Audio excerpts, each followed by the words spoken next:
You've done your longest run of marathon training and your mileage is now starting to drop. But instead of feeling excited and relieved that it's all done, maybe you're starting to panic that you're maybe losing fitness. That is completely normal. If you're feeling sluggish, anxious, worried, that is all part of the taper. I'm Laura, I've run 22 marathons, I've coached hundreds of marathon runners through theirs, and I'm here to tell you that tapers are weird. We spend a lot of time thinking about that last long run and how relieved we're going to be once it's all in the bank and we can relax a little bit. But then when the taper rolls around, suddenly that's not how it feels. Sometimes we feel a little bit on edge, a little bit restless, our legs don't feel fantastic. That is completely normal.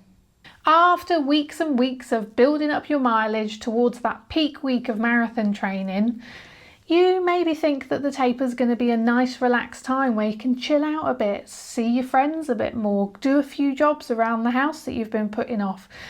But often the taper doesn't live up to how we expect it's going to feel. The taper is a chance for your body to recover, repair and get ready for race day. Now, heading out for your weekly long run, you probably felt a bit sluggish and tired, your legs are feeling heavy because you're stacking weeks and weeks of training, asking your body to do even more each week. So after that peak week, you get to lighten the load a little bit on your body. Your mileage is going to decrease, it's going to give your body more time to repair, recover, load up with energy and relax so that you're feeling fresh and ready to go on race day. But a lot of the taper you won't feel very fresh. Even though you're doing less than the week before and less than the week before that, you're still going to feel pretty heavy, your legs are going to feel pretty tired, and that's because your body is taking time to recover, repair and restore. So tapering doesn't mean stopping running altogether, it just means lightening the load slightly. So you'll still do the same frequency, the same number of runs each week, and if you include interval sessions, you'll still keep some of that intensity in, but your volume will decrease. So the overall mileage or kilometres that you're doing each week will be less than the week before. This helps your body concentrate on repairing, recovering, loading up on glycogen so that you're ready for race day. Often runners' biggest fear during the taper period is that they're losing fitness. They've been used to doing all this running and now suddenly they're doing less, and they panic that maybe some of that fitness is escaping and they're detraining, but this is absolutely not the case. The getting stronger happens in the period of recovery after the exercise, not during the exercise itself. And after your biggest run, you need that nice meaty period of lower mileage to get all that goodness out, to soak in all that training and help your body be ready for race day. It does feel a bit weird though, you're not used to it. Suddenly you've got more free time on your hands, and obviously one of the things you're going to do is worry. Just know that those fitness gains happen during recovery, and if you're doing lots of recovery now, the better the fitness gains. Your first week of tapering, after your biggest week of training, you're going to reduce your mileage by about 75 to 50%. That will vary on how you found it. If you have had an absolute horrible peak week and you really feel absolutely done in, I would whack it right down to 50%. If you're not feeling too bad, then 75%. So something like, for example, your longest run in peak week, if it was something like 20 miles, then reducing it to 75% of that would give you 15 miles as your longest run. So still a pretty big run, but not as big as the week before. We're not going to drop off a cliff, we're going to gradually bring that mileage down in the taper. And that goes across the other runs in your week as well. So it's not just about bringing that long run down, it's bringing all those other runs in your week down too, but you can still keep some intensity in there. And if you're going to the gym, if you're doing strength work, still keep that in for that first week of the taper. This first week is also a good time to reflect on the weeks of training. That's a bit that gets overlooked. We always think about the physical of what we're doing in the taper, but not so much about the mental preparation. So reflect back. If you've got Strava or you've got a training log where you log your training, have a reflect back on it. Look at how it's gone. Look at those last few long runs. You probably had a goal when you started training for this marathon. See if that's still on the cards. Maybe things have gone better than you expected and you maybe are underselling yourself, or maybe things haven't gone quite as you'd hoped and you might need to rein that goal in a little bit. So look at those long runs, see how the pace has been. Has the pace been nice and steady through those long runs? Has it got slower? Has it maybe sped up a little bit? And that's going to help you determine what you should be aiming for on race day. So in that second week of taper, you're going to reduce again a little bit off of those runs during the week. Keep some of that intensity in if you're used to it, but nothing too fast. No like sprinting.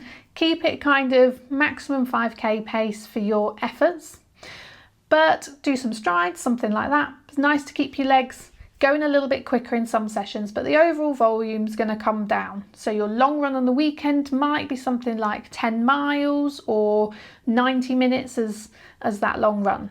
You can keep your strength training in this week as well, but maybe I'd focus on upper body over lower body as you get towards the end of that week, and then you're going to be a week out. During your taper, you really want to be focusing on good nutrition, so making sure that you're still getting that protein in to help recover. You still need those carbs to fuel you generally day to day and fuel the training that you're doing.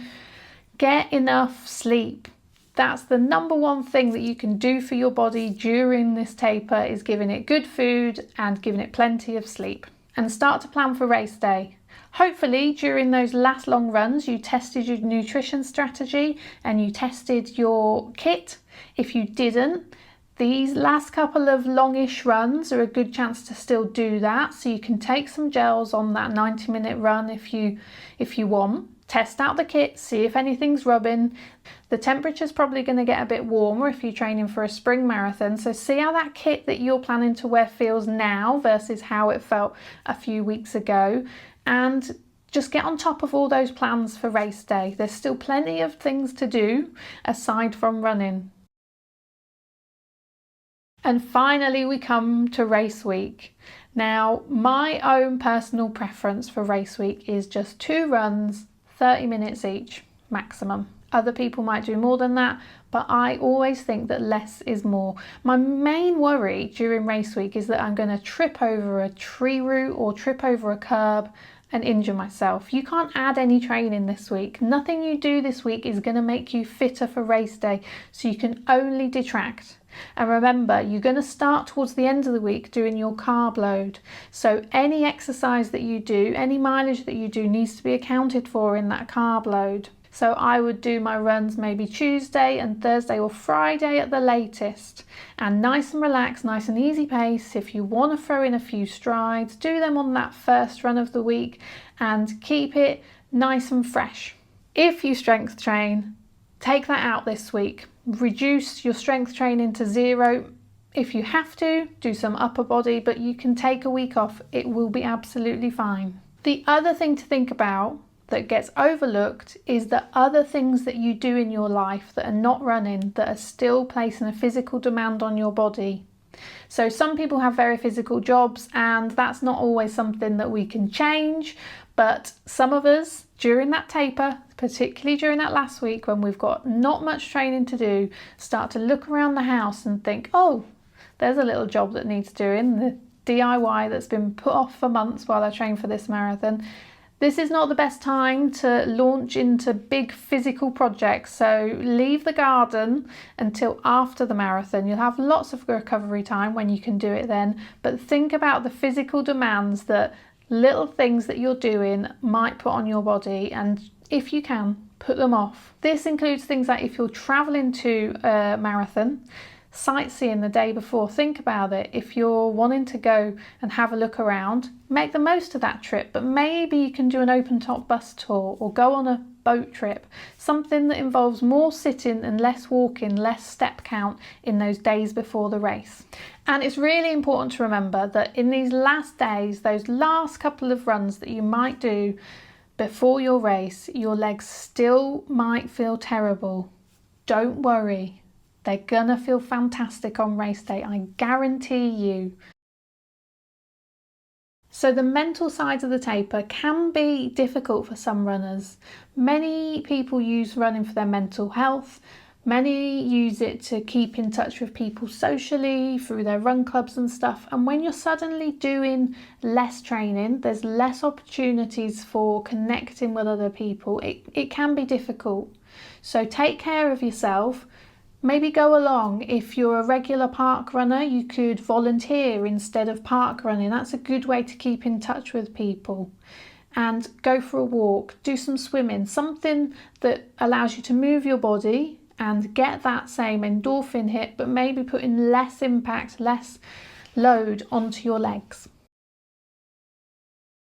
The number one absolute worst thing that you can do during your taper is get carried away at parkrun.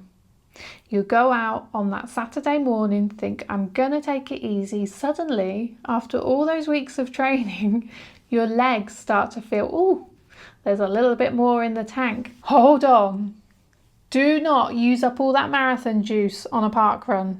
The parkrun will be there in a few weeks' time, and so will that fitness. But don't jeopardise the marathon by going off too hot and heavy at the local parkrun. Promise me. Another common mistake by runners whose training maybe hasn't gone perfectly is that they think, oh, I'll skip the taper and carry on that build up towards race day, get another long run in the bank. Now, sometimes, depending on what you've done, that might be okay, but for most runners, doing less is going to benefit them in the marathon than doing more. If you do decide to squeeze in an extra week of training, make sure that that last week before the marathon is really, really light. Stick to those maximum 2 30-minute runs. Give yourself the best opportunity to be rested, recovered, and ready to go on race day. Okay, so the final days before race day, find some things that are nothing to do with running. Maybe it's reading a book, maybe it's listening to an audiobook, non-running related, that is, watching a film, non-running related, and just relaxing, trying to take your mind off it, but keep yourself busy without being too physically active. Sleep well during the week. Now, you're often going to find that you can't sleep well the night before a race, so don't panic about that. If that's the case, try and get that good level of sleep in early in the week so that you're rested enough that a couple of nights, bad night's sleep before race day is not going to cause too much of an issue. Giving up alcohol can help with this massively. So I give up alcohol throughout all of the taper, actually starting before the taper, just to really help my sleep and my recovery. So think about that in the week before your race if you haven't already. But just trust the process, and I guarantee you how your legs feel during your taper is not how they're going to feel on race day. You are not losing fitness, you're getting ready to go. Enjoy it.